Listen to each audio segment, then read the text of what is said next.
Peço desculpa pelas poucas atualizações dos últimos meses, mas tenho estado bastante ocupado com o meu trabalho diário, o que me deixa pouco ou nenhum tempo para produzir estes vídeos, que consomem bastante tempo. De facto, parei o trabalho que já tinha feito para o que seria o próximo vídeo do canal para trabalhar neste vídeo, porque este assunto é algo que todos aqueles que querem saber o que realmente se passa em Portugal devem conhecer. Se seguem o meu canal desde o início, sabem que os meus primeiros vídeos foram sobre o estado miserável do sistema de justiça português, se é que se pode chamar de sistema de justiça. É um sistema completamente corrupto, motivado politicamente, que segue uma expressão que os socialistas adoram seguir. Para os amigos tudo, para os inimigos nada, para os restantes aplique-se a lei.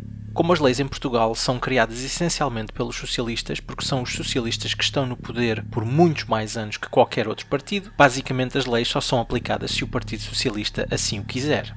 E isto é claro, tendo em conta os recentes exemplos para os quais produzi alguns vídeos, como por exemplo o caso de Cisa Vieira, que violou uma lei, enquanto membro do governo socialista, cuja consequência seria ser imediatamente despedido. Não só ele não foi despedido, como de facto foi promovido a ministro pelo atual primeiro-ministro António Costa. E esta decisão teve o apoio do Tribunal Constitucional, que alegou que Cisa Vieira agiu de boa fé quando alegou desconhecer a lei que violou.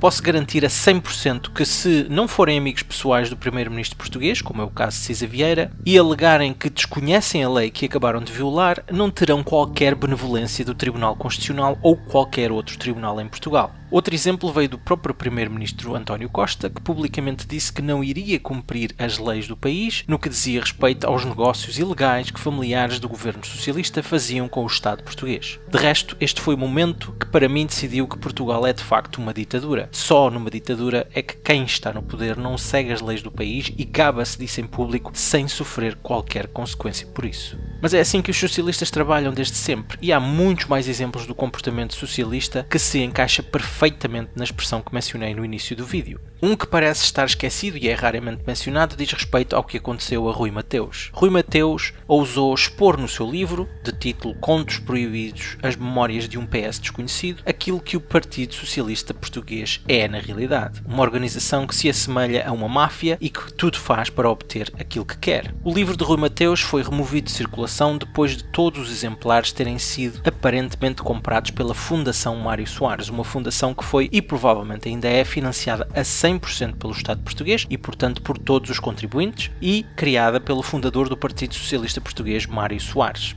O livro nunca mais foi republicado e atualmente só pode ser encontrado em formato digital, pois alguém que o comprou na altura foi gentil o suficiente para o partilhar. Para além de expor o Partido Socialista, o livro também expõe o estado de podridão do sistema de justiça português. Rui Mateus nunca mais foi visto em público após a publicação deste livro e o livro em si foi literalmente banido de existir em Portugal. Esta foi talvez a primeira vez que tive contacto com o total controle sobre as instituições portuguesas que o Partido Socialista tem em Portugal. E isto aconteceu em 1996, há quase 30 anos atrás. Todo este comportamento ditatorial por parte dos socialistas só tem piorado, especialmente nos últimos 25 anos, atingindo o seu apogeu quando José Sócrates foi eleito em 2005 com a ajuda do presidente da altura, Jorge Sampaio, um socialista, claro, que demitiu o governo da altura porque não gostava do primeiro-ministro Pedro Santana Lopes. O controle de todas as instituições e em especial dos mídia e do sistema de justiça garantiu que Sócrates não tinha qualquer oposição e essencialmente só se conheciam elogios a ele e ao seu governo, pois qualquer jornalista que ousasse criticar Sócrates ou o seu governo era imediatamente punido, que foi exatamente o que aconteceu a Manuela Moura Guedes, que viu o seu programa ser cancelado devido a pressões por parte dos socialistas. Isto também garantiu que José Sócrates podia criar ou mudar as leis que queria, sem problemas, para continuar a sua atividade criminosa, o que o ajudou a transferir grandes quantidades de dinheiro para o seu benefício. Enquanto esteve no governo, José Sócrates era intocável e só depois de ter levado o país à sua terceira bancarrota em 2011 foi removido do governo e a investigação aos seus crimes pôde finalmente concluir, o que culminou na prisão de José Sócrates em 2014. Esta investigação tinha o nome de Operação Marquês. O juiz que autorizou o mandato de captura e prisão de José Sócrates foi Carlos Alexandre, um juiz conhecido por estar associado a grandes processos que envolvem figuras poderosas. A máquina de propaganda de José Sócrates e do Partido Socialista começaram imediatamente a atacar o juiz e os mídia tudo fizeram para dar todo o tempo de antena a Sócrates. Em Portugal, um juiz pode determinar se um determinado caso vai a julgamento ou não. A esta fase damos o nome de fase de instrução.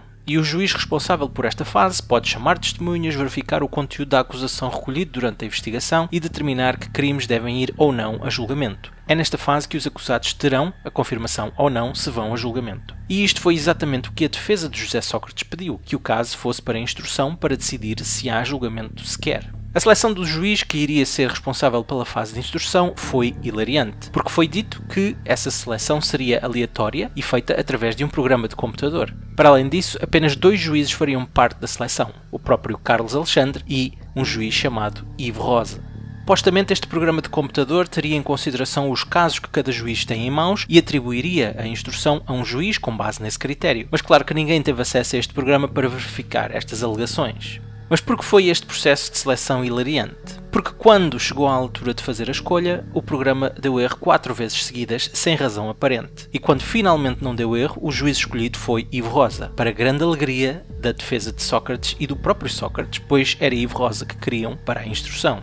Mas por que queriam eles que fosse Ivo Rosa o escolhido? Primeiro porque não era Carlos Alexandre, um juiz que nunca foi amigável com os poderosos no passado. E segundo, e mais importante que a primeira razão, Ivo Rosa tem um histórico absurdamente mau no que diz respeito às suas decisões, pois quase sempre que houve recursos a essas decisões, elas foram revertidas por outros tribunais. Por exemplo, Ivo Rosa libertou um terrorista marroquino que andava a recrutar para o ISIS em Portugal. Felizmente, esta decisão foi revertida. Ivo Rosa ajudou figuras poderosas do governo socialista e de grandes empresas em Portugal a escapar à necessidade de investigação, bloqueando o acesso aos mails dessas figuras. Felizmente, também esta decisão foi revertida. Por estes e por outros exemplos similares, Ivo Rosa é o juiz perfeito para José Sócrates porque ele é um fantoche do sistema. E tal qual os socialistas, as leis do país são irrelevantes para Ivo Rosa e o que interessa é a sua ideologia pessoal ou aquilo que o sistema quer dele.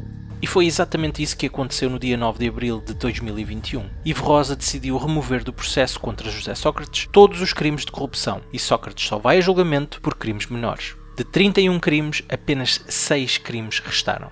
De resto, esta foi exatamente a previsão que fiz quando Ivo Rosa foi escolhido para a instrução e que voltei a mencionar antes do dia 9 de abril. A minha previsão era que Ivo Rosa ia remover do processo todos os crimes mais graves, com possíveis penas de prisão elevada, e manter apenas os crimes menores, com penas de prisão reduzidas. O que aconteceu no dia 9 de abril de 2021 confirmou a primeira parte da minha previsão. Mas também previ que Sócrates vai a julgamento e será condenado pelos crimes que foram a julgamento, mas receberá pena suspensa. Ou seja, será provado que cometeu os crimes de que o acusam no julgamento, mas não passará nem mais um dia na prisão. Esta segunda parte da minha previsão só poderei confirmar depois da conclusão do julgamento, algo que demorará anos. Mas não tenho dúvidas que a segunda parte da minha previsão será também confirmada, a não ser que a decisão de Ivo Rosa de remover do processo todos os crimes de corrupção seja revertida. Porém, José Sócrates não é um terrorista marroquino, é um socialista e, portanto, há várias forças que trabalham nos bastidores para garantir que a decisão de Ivo Rosa não será revertida neste caso. Da mesma forma que Marcelo Rebelo de Sousa e António Costa garantiram que Manuel Vicente não seria julgado em Portugal, o país onde cometeu os crimes de que o acusavam.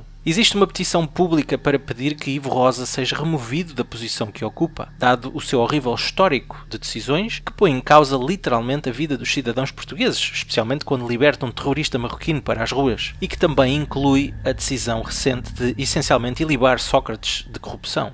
Mas este é mais um exemplo de como grande parte da população portuguesa está completamente desconectada da realidade do país em que vivem. Acreditam que se assinar uma petição no conforto de sua casa, isso significa que estão a fazer alguma coisa para combater a corrupção que aflige este país até ao núcleo. Algo que não é verdade. E para piorar, quando chega a altura de votar, a maioria fica em casa, não quer saber de nada e deixa que os fanáticos, que votam sempre nos mesmos, decidam o futuro do próprio país. E claro que aqueles que votam sempre nas mesmas pessoas e partidos garantem que os Antónios Costas, José Sócrates, Marcelo Rebelo de Sousa continuarão a ser eleitos, o que garante também que os juízes como Ivo Rosa vão continuar nas suas posições porque em Portugal não existe separação de poderes e que o sistema de justiça é controlado pelo sistema político, tal como vimos no caso Casa Pia, tal como vimos no caso de Manuel Vicente e como vemos agora no caso de José Sócrates, entre muitos outros exemplos que acabam sempre da mesma forma. Os corruptos e corruptores não recebem qualquer consequência pelos crimes que cometem e, de facto, todos aqueles que ousam acusar esses corruptos e corruptores veem o seu nome enlameado nos mídia e é pedida a sua demissão, que é exatamente o que os mídia têm feito desde que Ivo Rosa removeu os crimes graves do processo de José Sócrates que vai a julgamento.